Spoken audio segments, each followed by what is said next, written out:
Hey, welcome to Screaming Boy Podcast, episode number 16. And we are going live on YouTube right now. And if you are listening to us, then you have found us because I'll be honest with you, I did not do any social media shout outs to tell anybody that we were going live because I completely forgot. So it happens. It happens. But we are here and we are excited to be here because we have with us, of course, as always, Adam and Jesse. And Jesse just got back. Jesse's pulling double duty tonight, man. You are learning a thing or two from Mark Radulich. You are doing – this is your second podcast tonight, is it not? It is, dude. I tell you, we talked about many of our podcast ventures there during our discussion there at Asylum Comics, the Kapow podcast, Dueling Ogres. You won, though, didn't you? Well, they kind of gave me a hard time. Well, they teased me saying, "Well, you do a lot of podcasts," and I said, "Yeah, I do."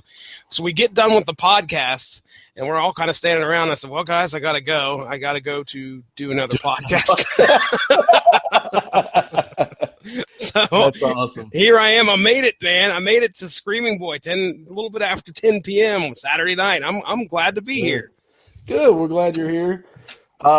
We do want to give a shout out to the Kapow Pop Culture Podcast, and we want to give a shout out to our friends at the Dueling Ogres podcast. And there are two great shows. If you haven't checked them out, check them out. They're just great guys, man. They are super nice guys. I had a lot of fun tonight. Had a lot of fun. I hope to do it again soon. Absolutely. I'd love to hang out with them too. So hint. Them boys need to be learning about the online stuff where you're going to be driving a while. Yeah, that's true. Well, I'll tell you what, next time you're up here, maybe we could schedule something. Maybe we can get, that'd be kind of, you've been up here in Marijanetta before. Marijanetta. Hey, I'm really amazed at how many podcasts actually come out of Marijanetta. Can you guys explain to me where Marijanetta is? Nope. Marijanetta, right past Parkersburg, before you get to Belpre. It's the armpit of West Virginia and Ohio, right? There you go. Now you got it. Wow. Right along the river. You wouldn't insult somebody's home, would you? Home, yeah. Trust me. We've heard it all. The West Virginia is right across the border, so we get our shots in all the time. You know that. Yeah. I was gonna say, I'm sure it comes from the other side too. So. Oh yeah. I always say West Virginia. At least it ain't Kentucky. I'm kidding, Kentucky. I'm kidding. All them sour emails. You can also say that about Huntington, West Virginia, because there's enough people from Logan there that will say it's Huntington. At least it's not Logan. Yeah, shut up. I might have took it. No, I didn't take a shot at Logan tonight. I think I did that off air. So thanks. Just to let you know. I'm from Logan County, West Virginia. It's nothing but love for you. Nothing but love. I'm sure. Let's get past this awkwardness. Too late. Embrace it. Ouch. Embrace it. And that's the show for this evening. I hope you guys enjoyed it. Just 2 minutes of awkwardness. We're done. Good night. Oh, no. It's no. We love Ohio, West Virginia, and Kentucky, and North Carolina, South Carolina. That's where we're all from and living at the moment. So Kakalaki. We're all over the place. Actually, I was in the grocery store tonight, and I passed by I was just picking up a few things, and I passed by this end cap, and it had peanuts, and mixed nuts and peanut brittle, and the brand name was Kakalaki. Was it really? Yes, and it was Kakalaki barbecue peanuts. So it was barbecue flavor, beer and barbecue flavor peanuts, and the other one was just called Spice Nuts, and it said funny name, spicy taste or something like that. And I was like, oh, I get it, Spice Nuts. No. But yeah. So Kakalaki, I want to try. They they're have expensive. hats. You can get hats down here in South Carolina that say kakalaki on them. Wow. They're pretty cool. I almost got one. When I first ever heard the word kakalaki, it was because somebody we had known from up here had moved to South Carolina. And, of course, that's how they knew it was South Kakalaki. South Kakalaki, yeah. I've never heard that until I moved down here. Yeah. And I heard it in a rap song once. I'm like, what? Was it Macho Man? No, it wasn't Macho Man or Randy Savage rap music. It was, which is a real album, by the way, ladies and gentlemen. Real yes, album. It is. Can you get it on iTunes? Can you download it on iTunes? Oh gosh, I hope. I pay for Apple Music. That means I can get it. You move on. I will find out. All right. So, but I will Kakalaki. It was something about take your shirt off and spin it like a helicopter. North Carolina.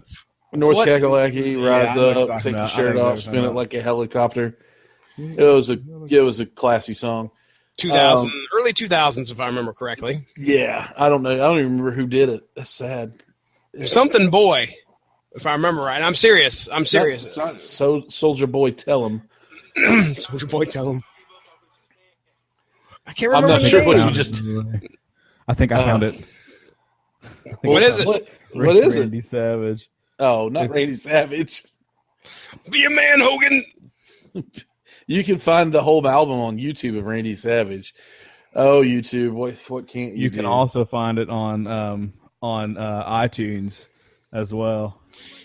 One of the stupidest things I just did was try to find the Screaming Boy Podcast Network on YouTube and to try to share the link when I could have just went to the Google Hangouts that I'm in right now, find the link, and share. All right, so we are, awesome, man. Of course, affiliated with the Radulich and Broadcasting Network that you can find on Blog Talk Radio and iTunes. And what is the word that we like to throw around at the Radulich and Broadcasting Network when we try to sync the shows up? Synergy. So we are starting the synergization. We're starting not to sound like we can pronounce words. Careful now. We're starting the synergy off a little, I guess, a day early. And this next week coming up, it is Wolverine week. It is. Coming up on the Radulich Broadcasting Network, where they'll be talking about, on source material, we'll be talking about Old Man Logan. We've also talked about just Wolverine and the origins of Wolverine, the character of Wolverine, how we all, came to love the character and all that, correct? That's right. And then Metal Hammer of Doom is going to be doing the Wolverine Blues. Entombed. Entombed is the name of the band, and Wolverine Blues is the name of the album. Which is just blows my mind. I love that. 1993 as well. It got released in 93. So put yourself back in 93 in the state of what Wolverine was in back then.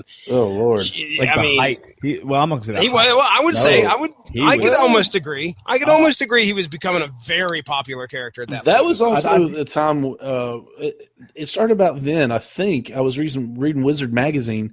I think around then, maybe a few years after. I don't know. Maybe about 93. They really started pushing for Glenn Danzig to star as Wolverine in an X-Men movie. You did see the post I made on source material. Yes. Old Man Danzig. Old Man Danzig. Gosh. That is hilarious. So Glenn Danzig as Wolverine, that's a heck of a bit of a interesting. So Jesse, you still with us? All right. It says he's still here, but I think we may have lost audio on Jesse, so we'll keep going. But really, honestly, I'm kind of at a loss without Jesse right now. Thanks, man. I'm kidding. So, because you guys were having a conversation, and he just left in the middle of the conversation. So, yeah, you would be lost without him. Because very true. There goes your conversation. That sucked. Let me tell you what I did. I signed out of YouTube thinking, that won't happen to anything with Google at all. Now I'm back in here. I'm in here twice. I've got me, and then I've got now I'm gone. Now you're gone. Okay. Right. Yes. At least I did. Yeah. I smartened up and did the same picture for both of my accounts. There you go. Brilliant like that. All right. So anyway, what was I saying?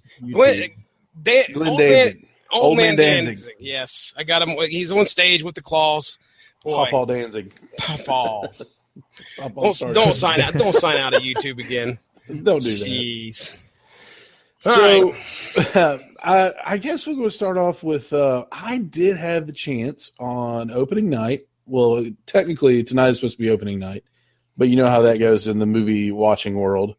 I did go last night to a 10:00 showing of Logan, and the newest, the newest and last Wolverine X-Men movie. So Logan, it got its name. I guess we can go ahead and tell you that it got its name. They're really playing off of the Old Man Logan storyline in the comic books. So Old Man Logan, of course, is a story arc in an alternate universe, really, in alternate reality, where Logan, Wolverine, is living on he's a farmer now, and he has a wife and 2 kids, and he pays rent to the Hulk family, the Banner family. The U.S. has fallen into shambles. It is now under control of all these different super villains, and including now Bruce Banner, who's a super villain, because he nukes were dropped and everything, and he took on too much radiation and went insane. The Banner family is a bunch of inbred hillbillies because he has married and mated with his cousin Jennifer Walters, and created more Hulk babies. And they're all super tall, strong, green, the whole nine. It's really odd. And then you've got the Kingpin's territory, Doctor Doom's territory, all this, So it's a really, I will say that it's a very dark comic, and you'll hear more about that on source material. But he's never really called Wolverine because he's not Wolverine anymore. He's a pacifist, and he goes by Logan. Mm-hmm. And so he's just, he's a retired superhero that, is just trying to live his life and be a farmer. So in the movie Logan, he is no longer, it's the year 2029. He is, you find out that he is a, what's it called? A chauffeur. He owns his own limo, and it's kind of like an Uber driver. So he gets appointments on his smartphone, and he goes and picks people up and drives them in a limo. It's an SUV limo, and that's how he makes his living. And he also crosses the border. He goes from the U.S. Mutants are being hunted and hated, and the X-Men are dead, and all this other this, that, and the other. They're not dead, but they're the X-Men are no more. And he's actually taking care of Charles Xavier with the help of another mutant named Caliban, which is Stephen Merchant, and he plays Caliban. He just does an excellent job as Caliban. Now, the only thing that the Caliban throughout the comic books has had a different. He's had several different forms. I mean, he was Caliban, the huge, almost as big as the Hulk mutant, where he had super strength and everything. And then he was Caliban, who referred to himself as the third person. But he's always had one major power, and that's he's able to track other mutants. That's right. And so in this one, he's the very intelligent Caliban, who is also an albino and can't stand the sun, allergic to sun. And he can track other mutants. And he's just, he's taking care of Charles Xavier, who is at this point, over 90 years old. He's 90, 91 years old. And we are introduced to a new character, which is X-23, who is, as we know in the comic books, the clone or the daughter of Wolverine. She is got 2 claws in each hand and 1 in each foot, which they actually kind of explain in the movie, whereas Charles Xavier looks at Logan and says, "Did you notice her foot claws?" And he's like, "Well, Wolverine's like, I really don't care. He said, but, look at her. This is more proof that she's exactly like you, because in A Pride of Lions, the female lions have, claws on their back feet as well to help protect themselves. Oh, and okay. So it was really kind of cool the way they explained it. So it's in a future. It's in an almost dystopian future. I will say this, it's a very bleak movie. It's so well done. It is very well done. It's an excellent movie. I loved every minute of it. It's going to tug your heartstrings. I'm not going to give anything away because I have two gentlemen here that want to see it and who have not seen it yet. And it's just released today, so I know there are people that will listen to this that maybe not, don't have a chance to see it. So I won't give anything away. But there is the fact that it is not for children. I gotta ask, mm-hmm. Were there kids in the audience? I did not see any. No, that's I good. saw maybe one that was probably about 11, 12 years old, but he was there with his, much older sibling or dad, or it was more like a sibling. Mm-hmm. But they learned their lesson with Deadpool. Well, that's what I'm saying. We kind of figured, with the character of Deadpool, there was only one way that you could go with that movie, and that's rated R. Yeah, really. To me, they tried a little too hard to make it rated R, so it was kind of over the top in some of the subject matter and some of the language and stuff like that. But Logan, the language in Logan is rough. I mean, it rivals Deadpool with some of the F-bombs and stuff that are in it. Yeah, it was pretty. It was up there, and most of us delivered by Hugh Jackman and Patrick Stewart. That's so which funny. you don't. To You don't. Go ahead, Adam. I was gonna say, to me, it's so weird hearing Jean-Luc Picard drop an F-bomb.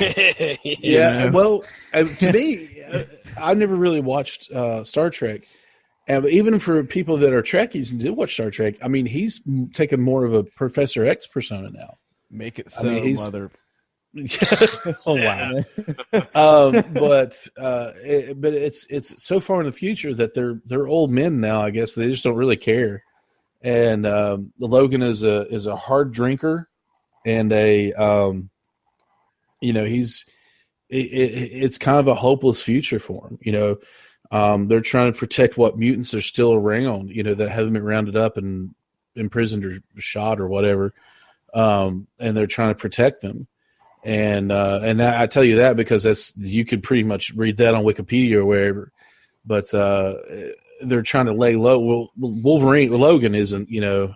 He's just living life. He doesn't care. He's just waiting to die. Eventually he might die. He doesn't know. Maybe. But he's got a noticeable limp. He's got noticeable scars. He's graying in the hair and the beard. And he is old man Logan in this. I mean, his healing factor is slowing down. He's coughing. He's a little sick. He doesn't know what's going on. And at one point, it gets to a callback to, I think, maybe Wolverine, X-Men Origins Wolverine. He has an adamantium bullet that he just carries around. That you think maybe one day he's just going to get sick of it all and put himself and end it. Yeah. And so that it's that kind of, it has that kind of tone. That's who he is at this point. He's kind of a sad man. But I will say this: you find him asleep in his limo, and his limo is getting jacked. The wheels off of it. Somebody's trying to steal the wheels off his limo. He gets out. He goes, guys, those are chrome plated lug nuts. You want to strip them off, and nobody wants to ride. And then they shoot him in the chest with a shotgun. So he gets up and he's like, guys, I told you to knock it off. And they're like, oh, whoa, where did you come from? And then they shoot him. They try to shoot him again, and he freaks out. And he for a second there, you see the old Logan. He dismembers a couple, he kills a couple, and the rest of them run off. And then he spends his time over top of the sink trying to heal. So something's up with him. And then he goes on this, one last adventure as Hugh Jackman has this one last adventure as Wolverine, because Hugh Jackman has stated in many media outlets that this is his last appearance as Wolverine, unless Marvel can get the rights to the character, and he will appear in a Marvel movie. We just talked about this tonight, where they were mentioning how if he could come back as an Avenger, that would be something that he would actually consider. Now, of course, we don't know if that's what he said or not, but if they could get the rights to him and bring him into a Marvel movie and he's cool with that, huge. It'd be huge. Dude, it'd be crazy. It could be literally him and Iron Man sitting there eating dinner, and people would go watch it. Yeah, really. So I mean, it would be huge. It's not for kids. You can't take kids because they're, like I said, beheadings, blood, stabbing in the head, gunshots, lopty necks, a little bit of lunch meat neck going on. And the young lady that plays Laura Kinney in it, X-23, she does a phenomenal job. And at one point, they you get to see them fight together, and you can see them this really is his daughter. He's trying to fight that the entire time, as you can see from the previews. He's like, I don't want anything to do with her. He keeps having something to do with her. So it is a phenomenal movie that I enjoyed thoroughly, but you cannot take kids. Don't take your kids because they're going to be exposed to a lot of adult content. This is another one of those things where, like Deadpool, it was a no-brainer. You're not going to take your kids to see Deadpool because it's going to be a lot of adult content in it. This one was a little bit shocking to people because they're like, but Hugh Jackman said this is the Wolverine movie that he's always wanted to make. Good. Because Wolverine he gets to play Wolverine with no boundaries at this point. Mm-hmm. He gets to be who he thinks Logan is. And over, the 10 times that he's played Wolverine, he's appeared as Wolverine 10 times. I think they're maybe counting his People magazine cameo in Deadpool in that. I'm not sure. Oh wow! Yeah, they might be. Well, how many? Okay, can we name the 10? Try to name the 10 right now. X-Men, X2, X-Men Last Stand, which doesn't really exist. X-Men Origins, Wolverine, the Wolverine. That's 5. Days of Future Past, he had a cameo. No, not Days of Future. I apologize. He was a little bit of a big deal in that one. First Class, he had a cameo. First Class cameo, okay. And then he had Days of Future Past. He was a big one. Yep.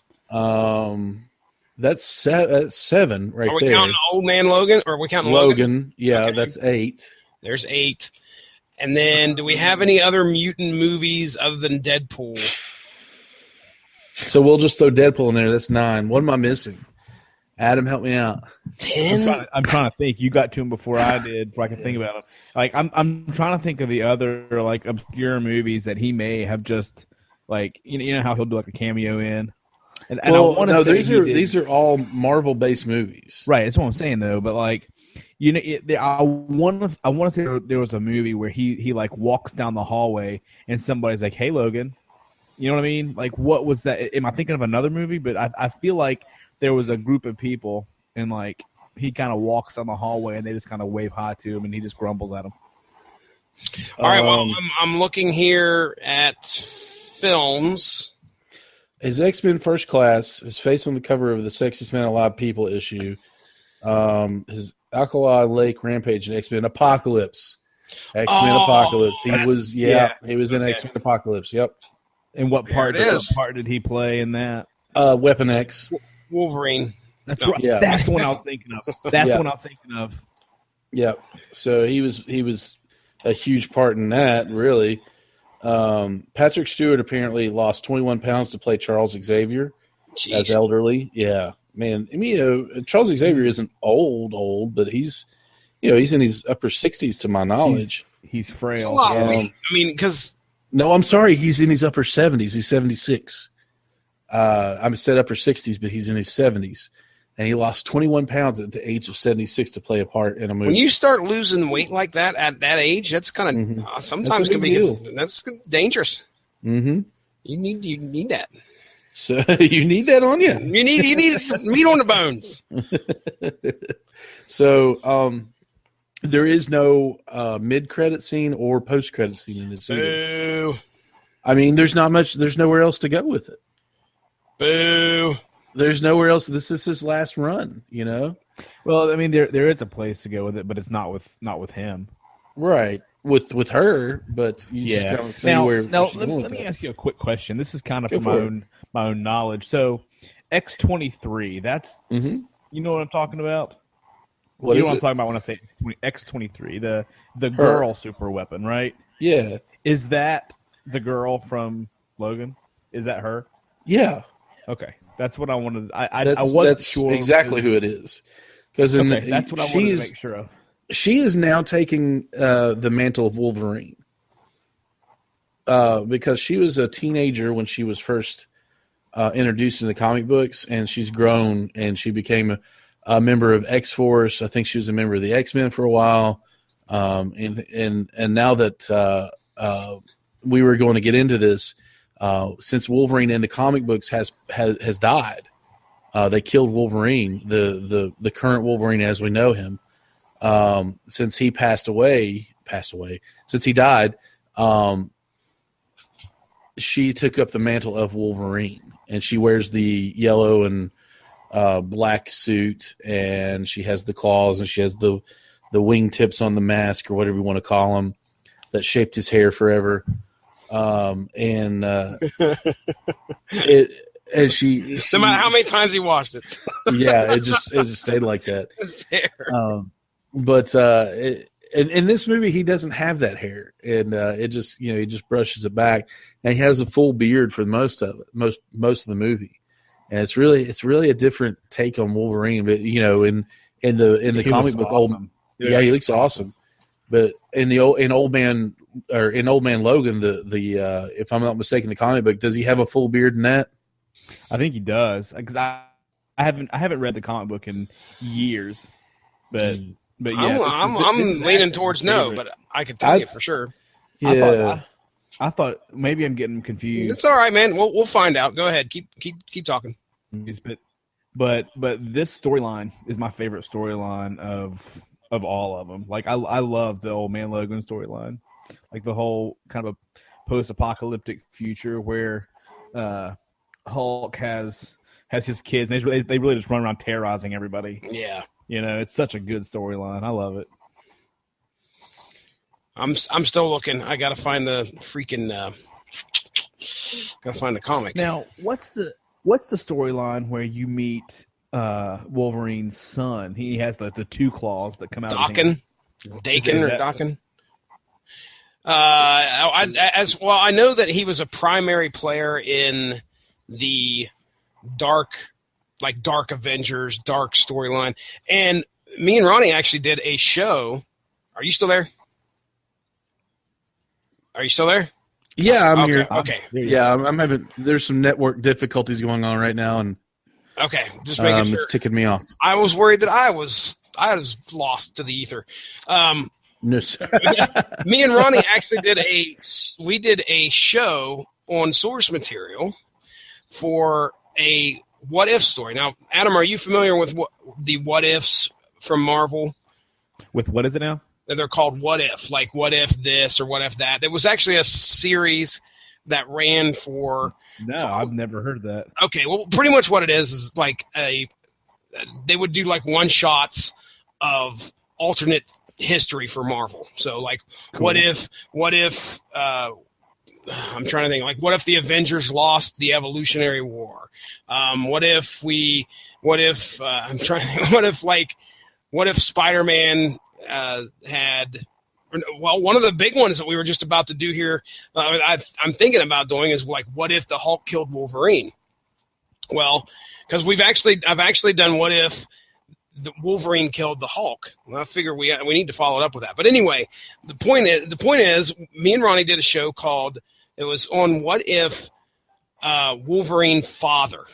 So My wife just messaged me and she says, "What if? What if? What if?" That's all I'm hearing. Is what if? What if? She's above me. She keeps hearing it. Anyway, so it was called "What If Wolverine Father." Now, in that story, it's about Wolverine, and I'm getting a phone call from Ronnie right now. A screaming boy. Yep, I see him. He dropped off. Yeah. Do we add him to this one, or do we go to the other one? Because we're live and direct right now. Hold on. Can we send him a link? He started the link. Yeah. Hang on. All right, then I guess we're gonna end this episode. Go over there and finish our conversation. We might be able to not. We might be able to get away to get it from him, or to get it to him. I'm gonna shoot this to him. Okay. And can I share? Can I screen share stuff? I think I can. Try that one. I sent him a thing, or a thing for 2 hour Google Hangout. Okay. I hope anyway. But hold on now. I'm going. Okay, give me a second, because if I can find it, of course, I wouldn't be able to find it. Where is? Okay. Well, I'm going to show you. I will show you real quick as soon as I can find it online. I just need to go to screen share. Yeah, I'm gonna screen share What If Wolverine Father real quick and show you what it was about. So go to this and nope, don't email the image. Go ahead and save it. That'd probably be best. Is he making his way back? Yay. What the crap happened? On a side note, you know that AMC, the theaters, they have some of them have restaurants inside them, and you can eat during the movies. I've heard about that. Yeah. All right, what in the world were we talking about before everything went wonky? I don't know. What did you hear last? I don't know. All right, here, I'll show you. Hold on. We were usually, we usually have this problem with like Blog Talk Radio, but my Lord, what the heck? And this is the first time this has ever happened. Yeah, I know, right? This screenshot looks really crappy, but there you go. Well, that one. Yeah, I've seen that. I have seen that before. Seen it. It's a little bit better. But anyway, me and Ronnie talked about this what if story where he became a dad, and yeah, he it was to a kid by he called him Dakin, but I think how do we pronounce that? Dakin or Dakin, Ronnie? Dakin, because Dakin is a really crappy band. Dakin. Very similar though to X-23, except he's a boy. Yeah, he was really his son as well. He was Dark Wolverine as well. Oh, that's right. He was his actual son. He was his actual son, not some clone. Right, and he had 3 claws on his hand, just like Wolverine, but one came out of the bottom of his wrist. That's right. Oh, yeah. I remember that. I was going to say I found a better picture, but go ahead and continue, guys. Well, I forgot where we were going with all that. Well, he was asking about Dakin and Dakin. Wolverine's son, and I was like, yeah, hey, we did a what if on Wolverine Father, which was pretty neat. It was a good read. It was one of those darker stories and sad stories, but it was still a good read, but so as far as Wolverine, if you're ready for a more gritty, okay, let me put it this way. I read that Hugh Jackman came up with the idea of Logan one night after he was hungover. But he said he was hungover, and he came up with the idea for Logan. When he was done doing the press for Chappie, the film Chappie, he asked him what the director of that film asked him what was next for Wolverine, and he didn't have an idea. But he fell asleep, woke up at 4 a.m, grabbed a recorder, and summed up that the last Wolverine, or Wolverine 3, would be a mix of Unforgiven, The Wrestler, and Shane, the 1953 Western Shane. And those would be the basis of the story or the idea or the theme behind the next and last Wolverine film. Yeah, and the movie. I was going to say, Mark made some references to Westerns when we talked about the book. So very Western, a big Western motif in this. And it was, I mean, Wolverine is pretty much, he's a modern day samurai cowboy, you know? Mm-hmm. And so there, of course, it's going to feel like a Western. But it's the movie Shane plays an important role in this as well. And great flick, Shane. Just a phenomenal movie. And so it's a very sad movie. The Shane. It was 1953. I think 53, and it plays a very, very important role in this movie. And I was so glad they introduced, they included it. But you've got to you don't have to really pay attention. But it's one of those when you see it, you're like, oh yeah, that's really cool kind of things. Mm-hmm. And you go ahead and throw that back up for me there, Jesse. This one right here, I grabbed a few screenshots.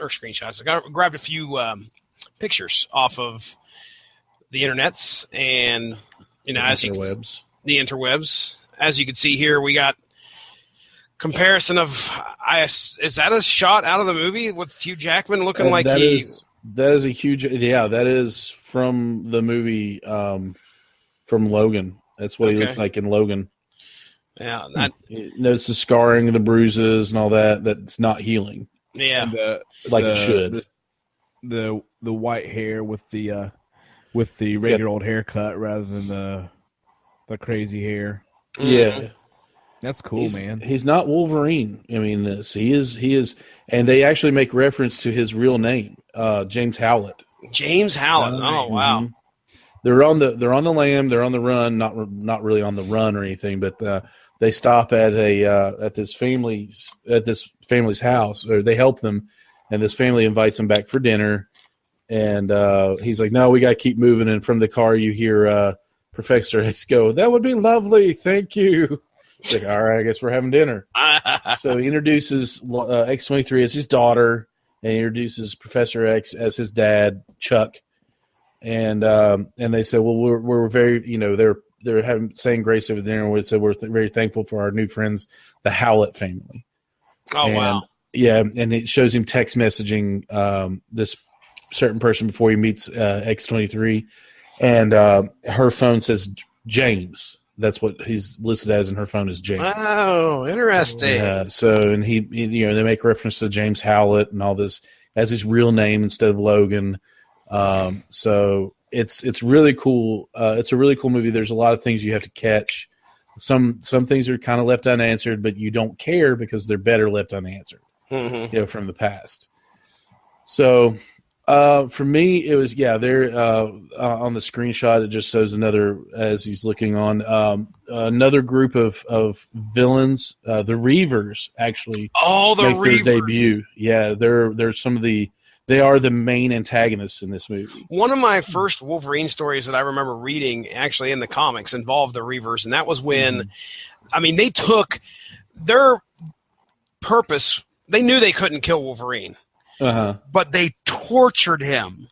And one of the most iconic covers that I can remember reading that I can remember seeing was a X. Okay, it was just this large X, just a silhouetted X, kind of shot out drawn from the side, and Wolverine is up on the X like it's a cross. And it's just, if I remember right, it's just a silhouette. You can barely see him. But the Reavers, what they did was they pretty much put him up there, nailed him up there, and then just continually bled him instead of killing him or trying to kill him or doing, they would just come over and like, okay, we're going to stab you again. And they just continued that over and over. The Reavers were some bad dudes. Yeah. And they, if you're not familiar with the Reavers, they were a group of cybernetically enhanced villains that, they were in the 80s and 90s, the early 80s. It's kind of like, of course, you're going to get some silliness. One of them had the lower half of a tank, stuff like that. But in this one, I do remember that. Yeah. But this one, they may have lost a limb and they're ex-military or they're mercenaries or whatever, and they may have lost a limb, or they figure that they can enhance their strength or whatever. And they have cybernetic parts, legs, arms, eyes, things like that. So they've, where mutants and superheroes are pretty much, non-existent at this point. Mutants, because in the X-Men universe, there's no other superheroes really. They are hunting them, and they enhance themselves cybernetically. So the Reavers are a part of this, and they were really, really well done. They were really cool. So they are the main antagonists, in this film, and it was there's that cover of that book. Yeah, they just continued to bleed him like over and over. And shortly after this, I think he gets the reason he escapes the Reavers is Jubilee. Mm-hmm. This is one of those instances very early on in the history of X-Men where Jubilee actually becomes a trusted friend. Mm-hmm. Useful. Useful. Before she gets lopty-necked in Old Man Logan. Lopty-neck. Lunch meat neck. Lunch meat neck. Oh Lord, what is wrong with us? But it's if you wonder what we're talking about in lunch meat neck, there's a panel out of. I got a picture right here. Trust me, I saved it. Show us that picture real quick, and I will explain to the listeners who may not be watching this. There's a panel in Old Man Logan where Logan has gone on a murdering spree, thinking he's killing. He thinks he is killing the supervillains that have come together to fight the X-Men, like Dr. Octopus, Claw, all these people that don't normally fight the X-Men. Mr. Sinister was there. He's, of course, an X-Men villain. So he thinks he is fighting them, but he's actually fighting the other X-Men. And as you can see there, Havoc has been decapitated, yet part of his neck remains. Just slicing a little salami. Yeah, it looks like a lunch meat neck. Who's that artist that always does weird things? Rob Liefeld? Liefeld? Yes. When you say weird things, what do you mean? Rob Liefeld? Yeah, that. Yeah, no, I mean like the proportions are off, way off in more ways than one. That's Rob Liefeld. That's Rob. Yeah, like I know him. And I that's old Rob. That's Bob. Good old Rob. Yeah, I love Bobby. Through his. He gets a hard time. I was gonna say he gets a hard time from a lot of diamond feet. Diamond feet. That's all I have to say. If they're there, they're shaped like diamonds. Yeah, like he has a Facebook page, and if you go through it and you look at all his pictures, you can get great examples of his own work. And here you go. It up. I will. Great, man. I will gladly share what we. If you can find where Captain America has the table for a chest, that'll be amazing. Just wait, because this is exactly what you're thinking of, Ronnie. Except we're going to take it just a little bit further. All right, let's do this. And that is going to be that's going to be. We're going to start out with the full costume, and then we're going to become shirtless. That's exactly it. If you're listening and not watching this, you need to go to YouTube and to see it. But Captain America has a chest that sticks out that you could set like your dinner plate on. And then they would slowly remove his clothing. Oh my Lord, this is just disturbing. It's like put the shield down. All right, take your shirt off. Right. Oh, geez, Louise, that's a chest, my friend. Mercy. Thank you, Rob Liefeld. Lord. Oh, man. And if you Google him, the first thing that comes up is Rob Liefeld, Captain America. Well, Yeah. I think this is his most infamous picture that he's ever drawn. And the thing is, I believe I have that issue because this is when he hopped back into Marvel or Superheroes Reborn or whatever it was. And then he was immediately escorted out. Said, okay, you've got 12 issues. You've got 3, and now it's time to leave. But yeah, good old Sir, get out. poor Rob Liefeld. No one wants you here, dude. I'm telling you what. If you have the opportunity to watch the Image Revolution on I was going to say Netflix. It's on. No, actually, I think it's on Amazon. I don't know if it's on Netflix yet. But if you have, he is entertaining as all get out. He is probably one of the most entertaining people, artists, creators that I've ever.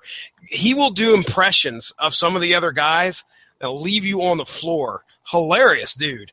But Rob Liefeld. Really? He's funny, but I mean, his artwork gets so much flack, and when you see something like this, when you see old chest, he's really not that bad. I guess like most of it. No, he's terrible. I'd say 80% of his stuff is not that bad, but he's also the guy. I think he's the guy behind that crazy. It's like Spider Woman or something like that, where she's like crawling and she's looking up. No, that's a different guy. Yeah, I know what you're talking about, but it's the one like if you actually were to do that as a human, you would be breaking your own neck. You know? Yeah.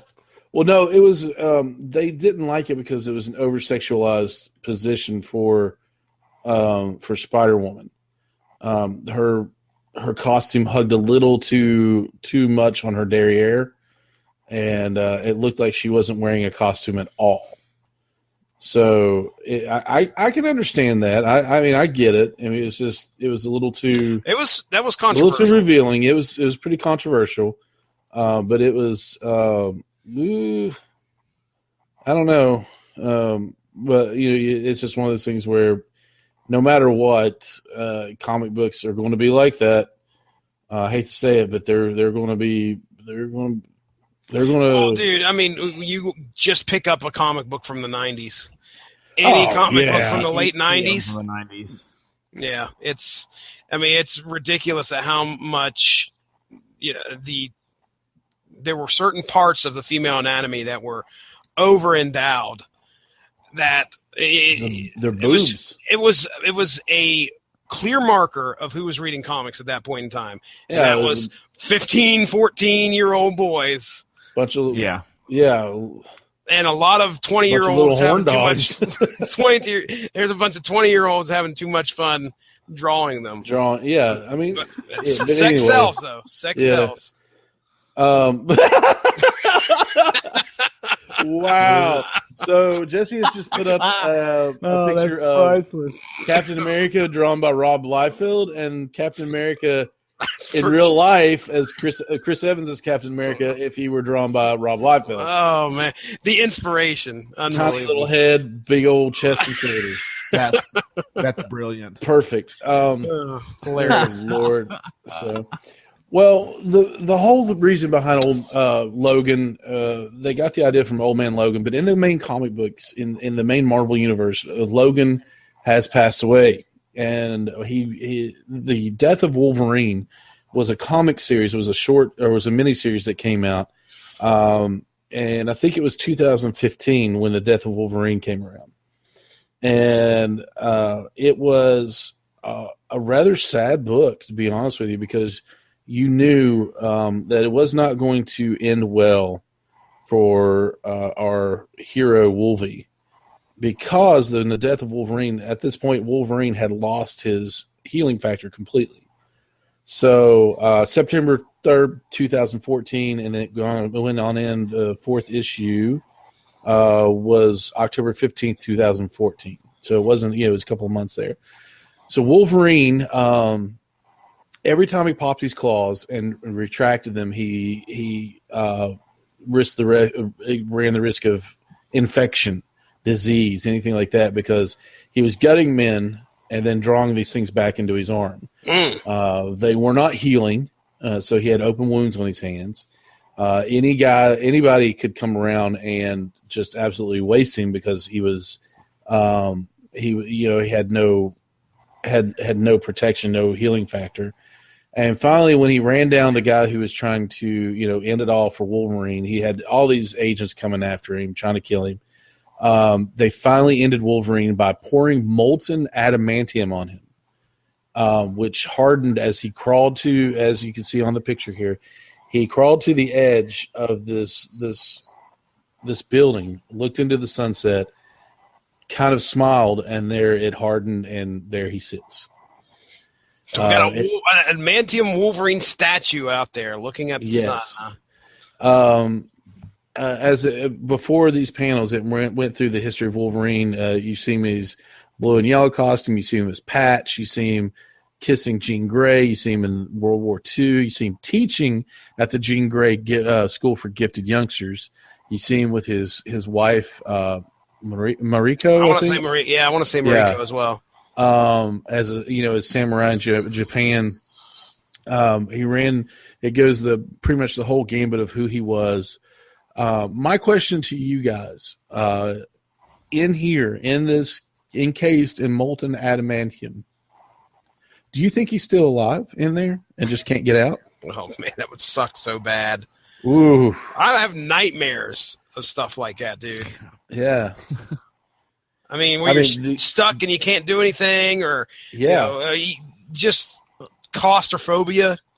Yeah, I mean, I'm recently reading. I restarted this Wolverine series called Wolverine Weapon X, where someone restarted the Weapon X program and created these soldiers that were just like him, and they had all the enhanced senses, the healing factor, but it was not natural healing factors, but it was like nanites or something like that. They had the enhanced senses, they had the reflexes, enhanced strength, everything that he has. So as you may or may not know, Wolverine does have some sort of superhuman strength, almost superhuman strength, because he has this adamantium laced in his bones. He has to carry it around, which makes him super heavy. So his muscles have grown to accustomed to this extra weight. So as he gets, as he goes along, he just gets stronger.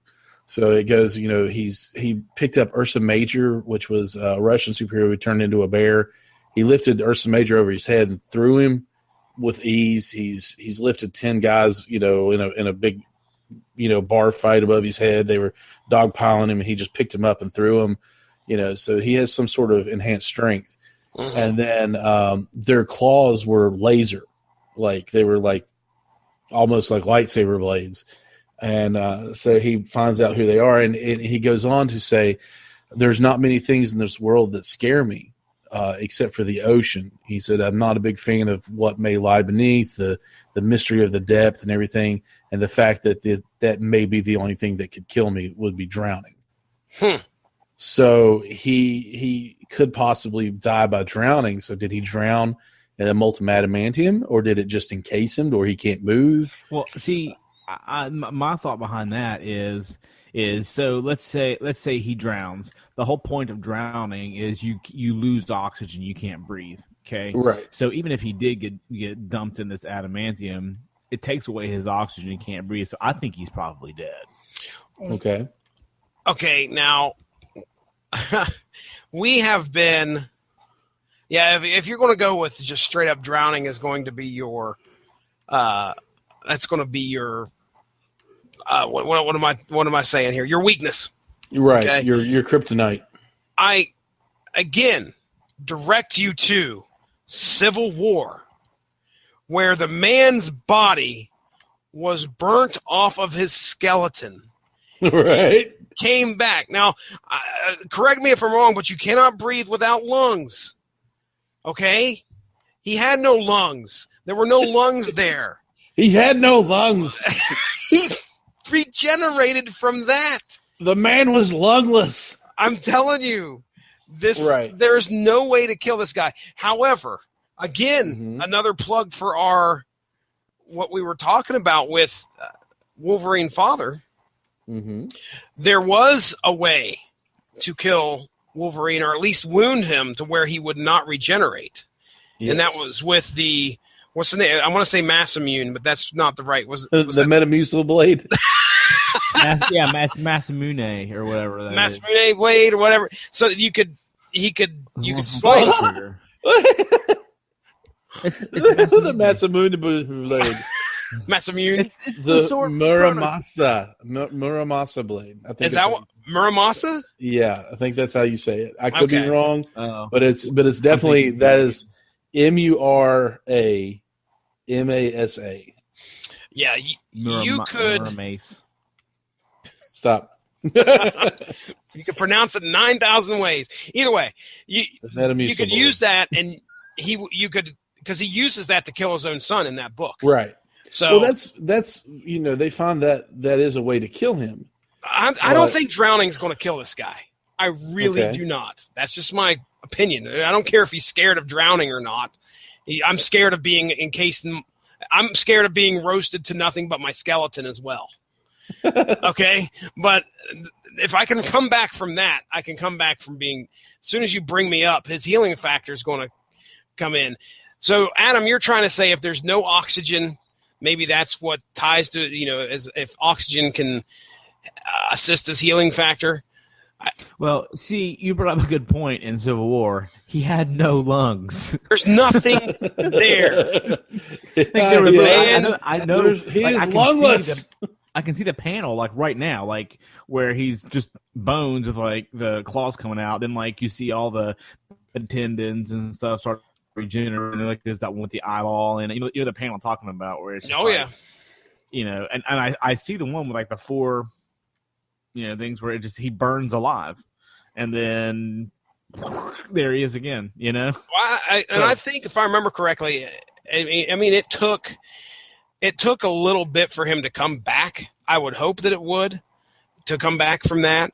However, that should have never happened. He should have never been able to come back from that. That right there is what was left of Wolverine after Nitro exploded. There's nothing there. And you're going but if he's so then I guess he is, if we use that theory, he's alive in that adamantium. He is not. It's just horrible. I mean, he's got to be. If they do rescue him from that, imagine the state of mind this guy's going to be in. We already know he's reverted back to a feral state a few times before. So he's going to be insane. So there's a how-to guide on killing Wolverine. Please, 2011. Of course, there is. Basically, it's just one guy. I guess he was having he was just having a conversation with his friends, kind of like we're having now, and he just said, okay, let's try to see how we can kill him. So basically, the first one is head removal. So you'd have to kill his head. That's right, tough, but you're not going to do that because it's completely. Well, I don't know. Here's the thing. It's not like his examples. Okay, I was going to say his neck. It's not like his neck is all fused adamantium. There's tendons and stuff in there. It's just a matter of getting to them. That's probably the problem. But the thing about it is like it is fused adamantium. Right. Well, he can turn his head. I mean, he can turn his head. Barely. Have you seen the traps on this guy? Well, you can cut muscle. You can, right. Go ahead, Adam. Well, like in this guy's case, he said there's really no way to remove his head except for some kind of Infinity Gauntlet or Ultimate Nullifier or something like that. Okay. Okay. That might do it. I can get down with that. And then there's drowning or asphyxiation, and I guess they had touched upon it in the X-Men, the Ultimate X-Men comic run. And basically says if Wolverine was drowned for a long period of time, his brain wouldn't be able to survive without oxygen, which was what I had mentioned.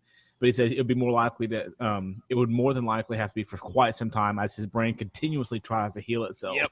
Yep. So he says another alternative will be exposing him to the vacuum of outer space where there's absolutely no oxygen. So anyway, the next one is incineration. It would be a very potent tool, but as we saw, he says we saw how in Days of Future Past, Wolverine was completely obliterated by a Sentinel hand blast, leaving only his skeleton. But on the other hand, Civil War, which is exactly what you just said, he said maybe if you wanted to do that job, you would have to drop in like a vat of acid so that it would eat away at him. Yeah, everything faster than his body could. Yeah. And then the next one is the Muramasa blade. Yeah. Yeah, it can cut through adamantium. And if it can cut through adamantium, I didn't know it could cut through adamantium. I thought it could have cut him and he wouldn't be able to heal. Yep. It's the same weapon that Wolverine used to end Victor Creed's life because the weapon negates a healing factor. Okay. So that might do it. Because I'm sticking with the blade. That's my way of killing the guy. So it's a possibility he's in there alive. Right. So short answer to my question is, Jesse, you think yes, he's still alive encased in the adamantium? I think he's still alive as well. Okay, so you think Marvel may? I'm gonna change my answer because I'm gonna change my answer of the two things: the fact that he had no lungs. He has no lungs. Yeah, but I don't know. It's a comic book, man. It's a comic book. You have to get rid of reality there for like. No, it has to be all real. That could never happen. You want to kill Wolverine. The only thing really that you can do is get him out of your universe, and that way maybe you wouldn't have to worry about him. So you take the statue and you drop it in a black hole, and there you go. And the black hole crushes him to death. He's not going to be able to return. He's stuck in the gravity well. Well, the thing is, we have gone way too far into this, gentlemen. Well, you asked the question. Once you're inside the black hole, you have the event. Okay, we went from drowning to a black hole. You're stuck. I mean, you're stuck in between. And Adam is gone. Universes.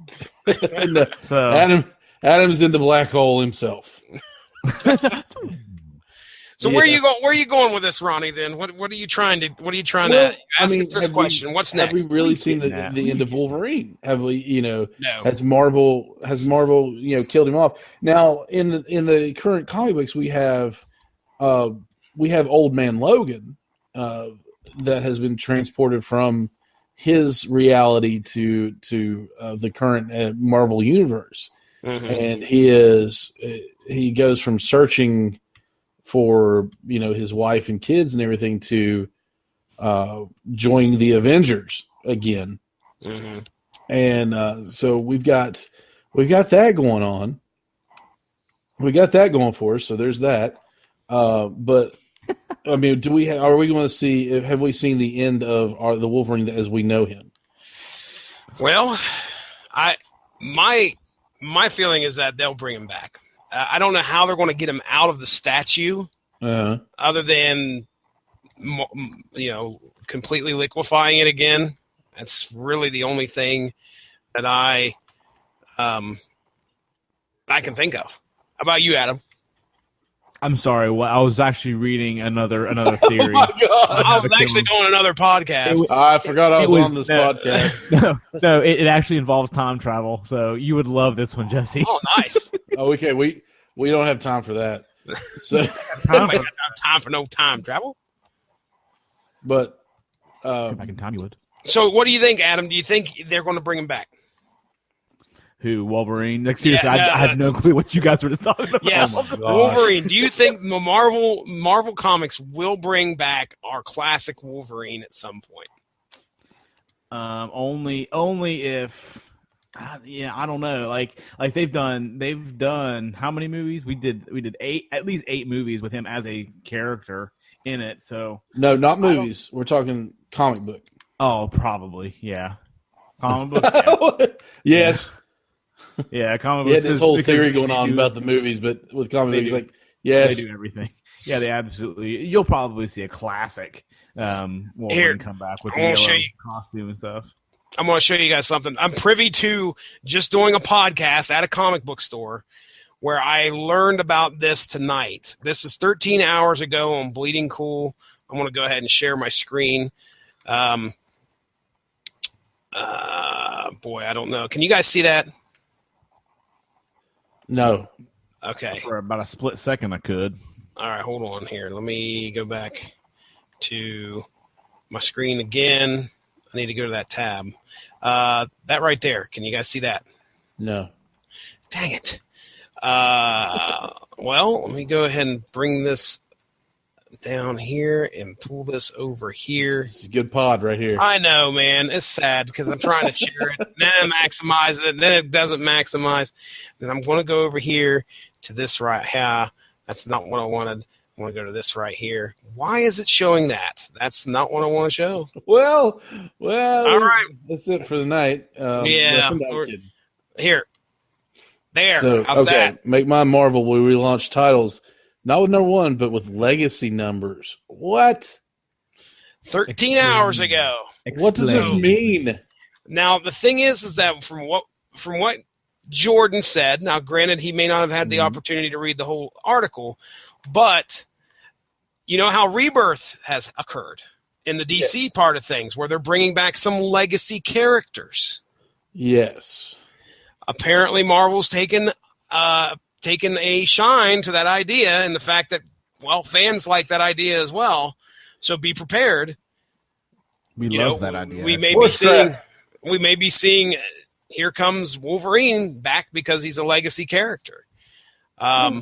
Bruce Banner, Incredible Hulk, coming back. Non-Hydra Captain America. Mm-hmm. Yeah. Very nice. So, well, I mean, they eventually non-Hydra Captain America will make a remake. Will come back. You know, there's only so long they can keep him as a Hydra sleeper agent. To my knowledge, he still is. I got ticked and stopped reading. I thought he still. I thought he still. I quit reading it a long time ago when they killed him off the first time. Wow. So they're coming back and using the old numbers. You see that where like Thor is supposed to be 700 in the autumn. Oh wow! Really? Yeah. So they'll be bringing back the old numbers. I think DC was doing this at one point, weren't they? Or did they decide to? Not to my knowledge. Okay. All right.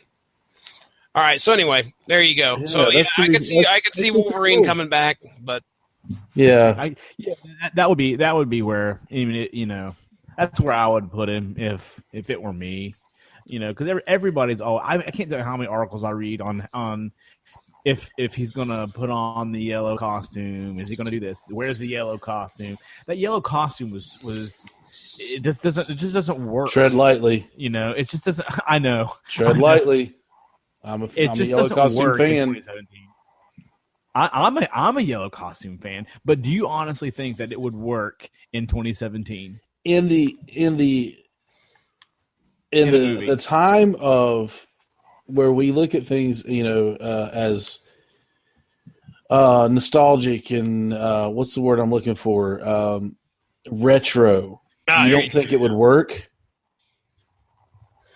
He's got a point. To me, if you look at it that way, the only, I'd say not the only way, but one way I think that it could work is, say, he's I don't know, for some reason he's just running around naked and he needs to find something to wear, and the only thing he has available is just some costume that he runs across, and there it is like that yellow costume with the, I think they were blue boots. Well, he's already done that though. He did that back in the 90s. Well, yeah, I know that. He did that. No. He did exact what you're asking about. I know, but that was back. Okay, then when did he do it? I'm talking. We're being very petty and arguing right now. I know.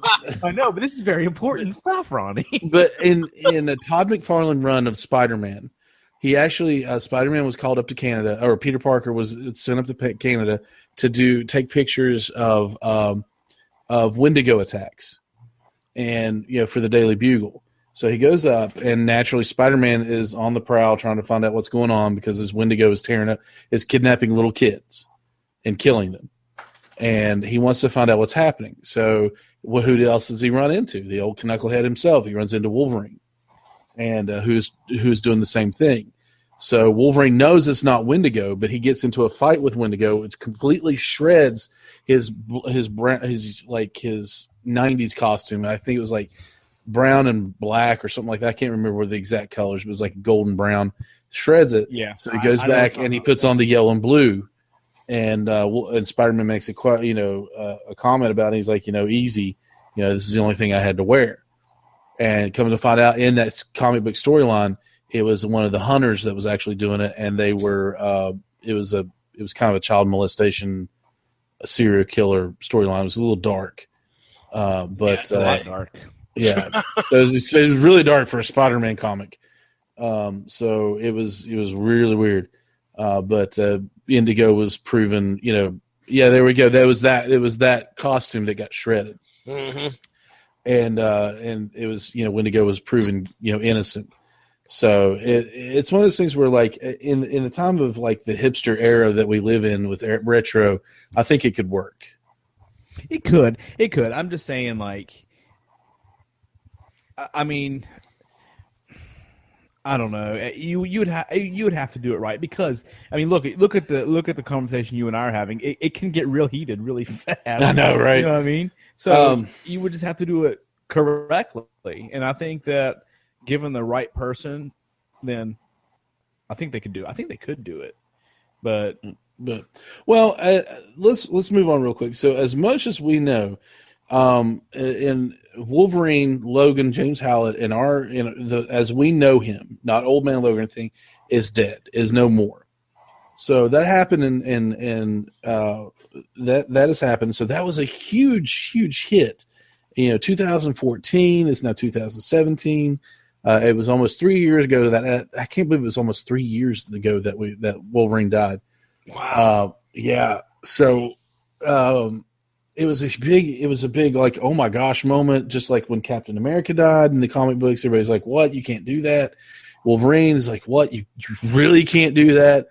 So it kind of like him staying dead has opened up a door to comic, a comic book, icon staying dead. So whereas in the past, Jean Grey's come back from the dead like 16 times. And the only person that's ever really stayed dead in the Marvel Universe is poor Uncle Ben. And so we're kind of looking at it going, well, what's happened? What's going to happen from now on? So Marvel has shown us. So in the year 2000, Marvel and DC have shown us in the year 2016, we have a list of, thank you to, it was, I think it was comicbookrealm.com has given a list. It's called Rest in Pieces, the superheroes we lost in 2016. So we're going to take a look at those real quick. We've got 15 of them.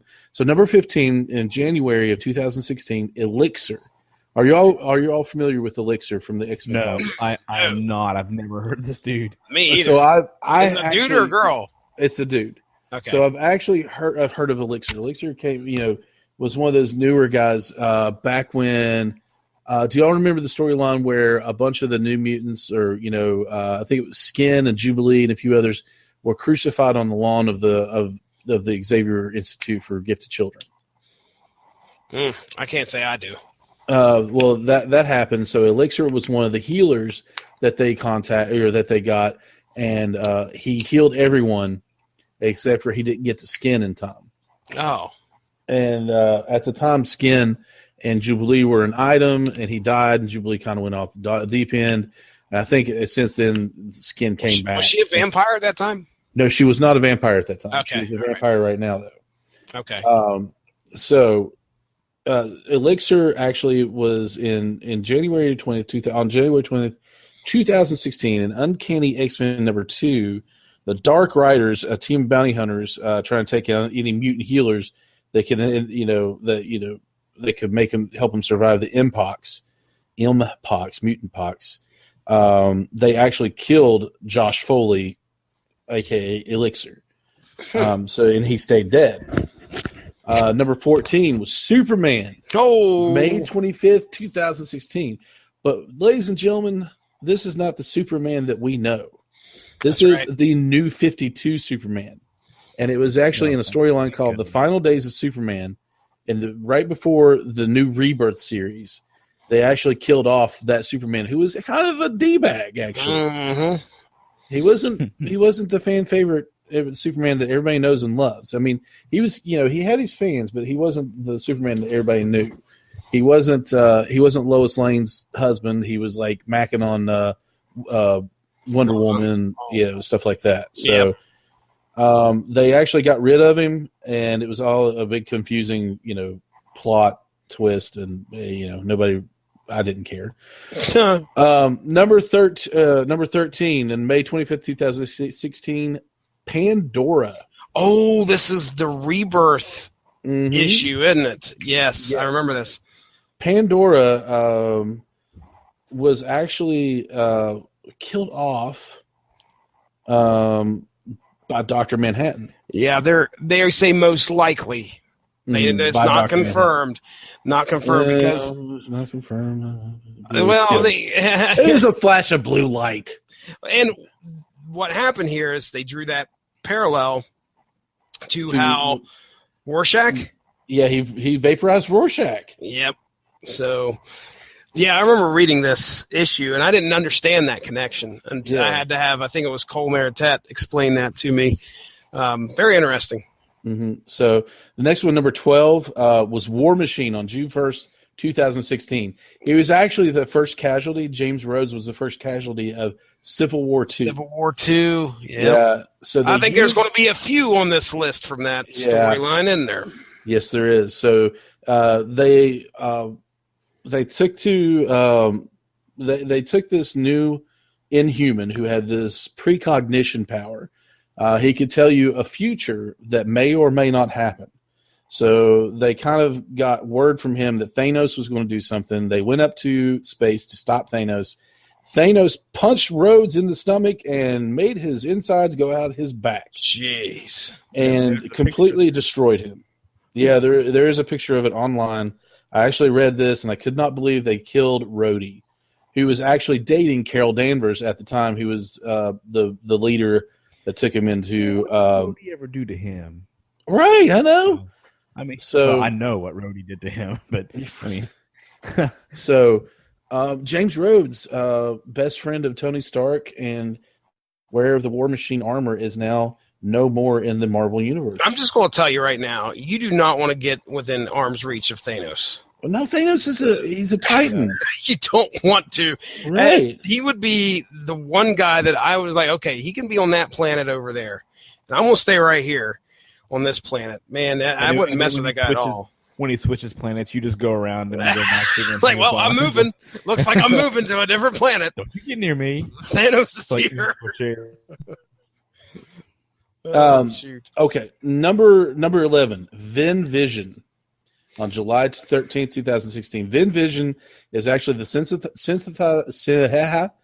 is the son of Vision, the Avenger of Vision, who has created himself a synthesized family. Virginia, his wife, Vin, his son, and I can't remember his daughter's name. Viv. I think Viv. It's V-I-V.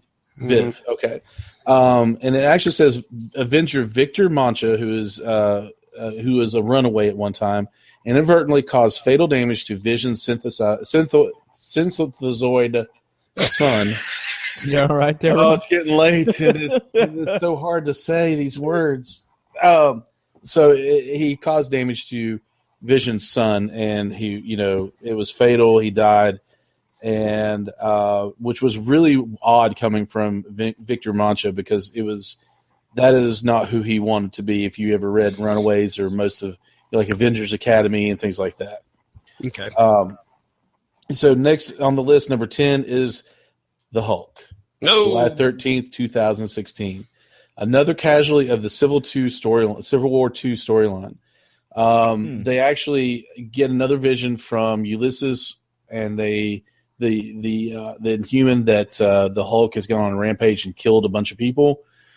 So they preemptively strike against Bruce Banner, who has not had a Hulk out moment in months and months and months, but who has also asked Clint Barton, also known as Hawkeye, that if Hawkeye ever sees him about to Hulk out, he gave him a special arrowhead to kill him with.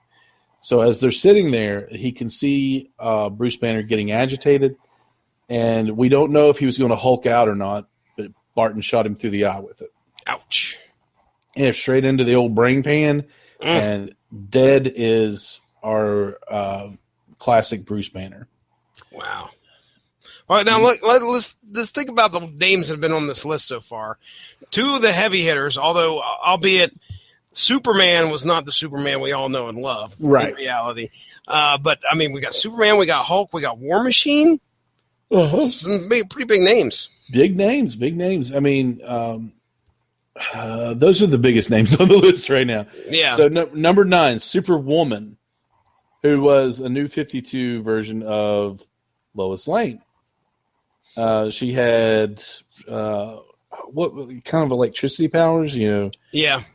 Yeah. Reminded me much of the red. For some reason, I'm thinking Red Blue Superman from back in the 90s. Yeah. It was some kind of weird electric. No, as to whether that's exactly what it was, but that's certainly what it reminds me of. But she was actually killed off right before Rebirth in the same way that the new 52 Superman was. She lasted one issue. Superwoman number 1 came out, and she was killed like 2 panels later, and that was the end of the comic. Yep. And then, actually, I think Lana Lang took on the mantle of Superwoman after that. So there is a Lois Lane still kicking around, and that was with the classic Superman, who was sporting a beard with his son Jonathan and his wife Lois off in a cabin somewhere, which is Rebirth made my head hurt. Number 8, Prowler. Prowler has been a name that has been around the Spider-Man comic books for a long time. And he's wore the purple and green outfit, and he, had the claws on his hand, and he was just basically an enhanced cat burglar. Mm-hmm. And he started going straight. His name, Hobie Brown. And Hobie's a great name. But Hobie Brown, he rejected a life of crime. He was actually working for Peter Parker.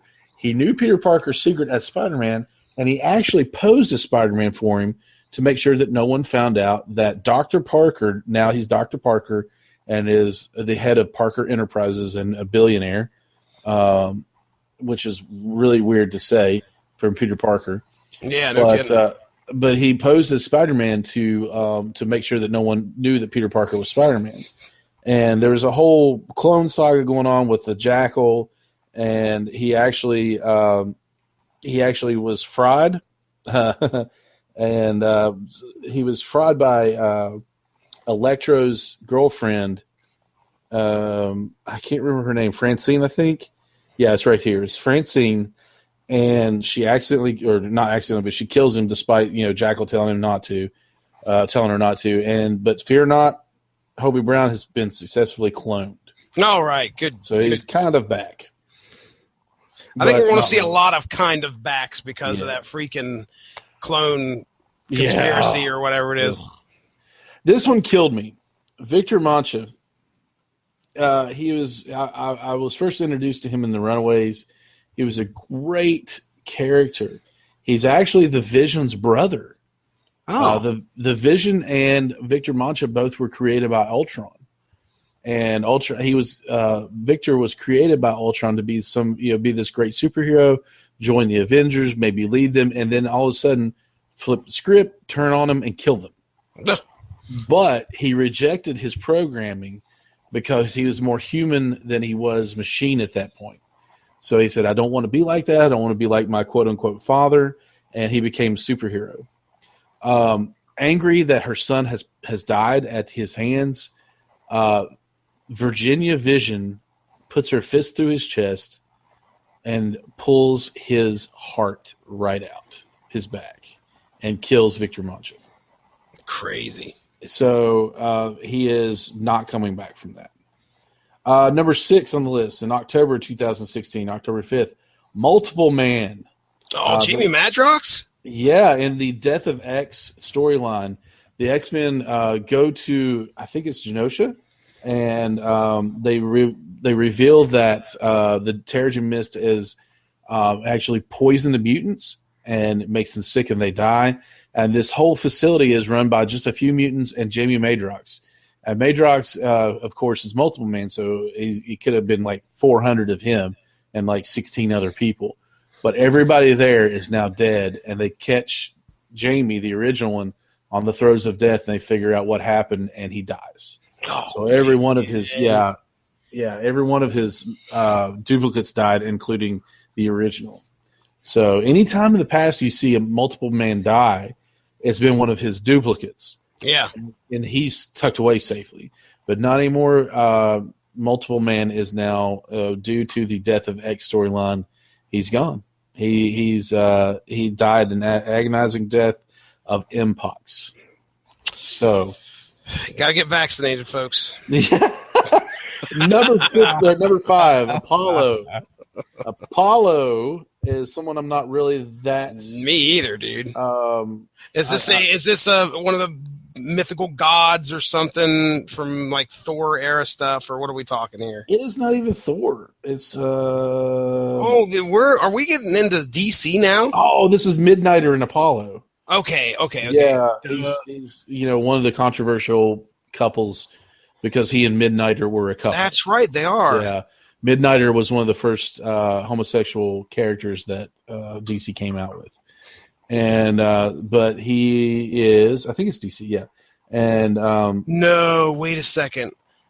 Hold on. I'm reading down through here. Sorry, go ahead. No, go ahead. What did you see? I'm just seeing here. I'm going to read this straight off of here. It says the sheer protection of this partnership only made Apollo's death and subsequent descent into hell all the harder to take. In the climactic scenes of issue number 1, Midnighter is sealed in a lab with his villainous creator, Henry Bendix, by his own teleportation system, and is forced to watch as Apollo gets taken down by a demonic Mossier, unable to do anything to save him. Apollo then awakes in hell to be told by a shadowy figure that it's time to put out that light. So now the reason why I popped was because of the name Henry Bendix. Does that does that name sound familiar? It does. It does. Take it away though. That is Weatherman 1, if I remember correctly, from Stormwatch. From Stormwatch. Yeah. I'm going to double check and make sure. But anyway. It sounds like it, yeah. Bendix sounds very familiar. So anyway, but Apollo, huh? That's pretty crazy. So and number 4, I don't think he should be on this list, number 4. On October 12th, 2016, Mr. Immortal. From the Great Lakes Avengers. Mr. Immortal's only power is you can kill him, but he comes back. That's his only power. You could literally take Mr. Immortal out of a fight by breaking his legs. And he heals like a normal person. You shoot him, and he'll come back a couple hours later. You break his legs, and he's tied up for a couple of weeks. A couple of months. So Mr. Immortal is dead. Now, wait a second. Didn't we talk about this with Josh? Yeah, and he has to claw his way out of his grave. Oh, jeez. Yeah, so that's why I don't think he should be on here, because he died, but he's back now because he's Mr. Immortal. Number 3, November. That's such a cheating. I mean, dude, come on. He can't die. All right, number 3, November 23rd, 2016, was Cyclops. Oh, Scott boy. Summers himself. That's a big name. That's a big name. Everybody, it led up to this big Inhumans and X-Men fight, the death of X. Because the Terrigen Mist is how the Inhumans are created. So the Terrigen Mist is going around the world. There's 2 of them, and it's finding anybody with a touch of inhuman DNA, and it brings out their powers. But it also is killing off mutants, apparently. So they're trying to figure it out. So they've got Inhuman people that are loaning themselves to Inhumans, like Hank McCoy, which is known as Beast, Johnny Storm, who is the Human Torch. They are part of the Inhumans, but they're still part of X-Men or whatever. There's no more Fantastic Four right now, but Cyclops, being the hothead he is now, he's not like he used to be. He's not the cool, calculated leader. He is kind of like, no, I'm going to kill them all kind of guy. After being infused with the Phoenix Force, he's kind of a rogue agent. he's like, I don't care what it takes. I'm going to stop this because I want to preserve mutant kind. So he goes up against Black Bolt in the comic books, and Black Bolt screams and rips him apart, and he's dead. Yeah, all right. Man. So no, but we find out that actually was not Scott Summers. That was a psychic projection created by Emma Frost to let everybody think that he was killed by Black Bolt, so he would no longer just be Scott Summers, rogue X-Men or whatever. He would be an idea, and he would not have died for nothing, because he actually died back in Genosha when they found Jamie Madrox of the Mpox. Oh, tricked you. So he passed away of that disease. They do that. And so she decides that she doesn't want him to, just be another number chalked up on the board to the Mpox. He has to be an idea. He has to be a martyr. So therefore she let everybody believe that he was killed by Black Bolt. Number 2, December 21st of 2016, The Living Tribunal. Ooh, that is a huge, man. Yeah, that is big, because he is a Celestial, and not many people can kill a Celestial, except for another Celestial. So the Living Tribunal decides that it's perfectly okay for Galactus to become the Lightbringer, and it's time for a new balance, for a new cosmos. The Lord's Order and Chaos murder him for it. And it turns out they're only in favor of law and order when it suits their own agenda. So he is, Galactus. Galactus got kind of a makeover from the comic, The Ultimates, and he turned him into he was once a devourer of worlds, and he's all into life and stuff now. Is exactly how the article puts it. And then when the Living Tribunal decides that it's okay for him to do that, they decide that the Living Tribunal had no business doing that, and they murdered him. Number 1 on this list, December 21st of 2016, He-Man. Oh, dude! Man, I didn't even realize this is the big spoiler from He-Man I am versus not Thundercats. a DC fan, but He-Man versus Thundercats has been an excellent comic book. I've loved every minute of it. Mum-Ra and Skeletor become Mum-Tor, the ever-living. Mum-Tor, the ever. Oh. But right now it shows Mum-Ra. The only way he can really defeat the Thundercats is to find a greater source of power, which is the Sword of Power from Grayskull. And he takes it from Prince Adam and jams it through Prince Adam's chest. And Prince Adam dies. Only then do they find Lion-O. And Lion-O takes him to Thundera. That's where they're from. Takes him to Third Earth. I think that's where they live now. And takes him to Mum-Ra's chamber and puts him in and brings him back to life. Ooh. Since He-Man, he's He-Man at this point, sends He-Man to this rage, and he and Lion-O actually have this epic battle. Wow. So, yeah. Yeah, I want to get my hands on this series. Cliff is still talking about it right now from the Kapow podcast. It's an excellent series. I've read it. It's up to the latest issue. I'm awaiting the newest issue. I mean, and I have really, really enjoyed it. I mean, it's got some funny parts in it.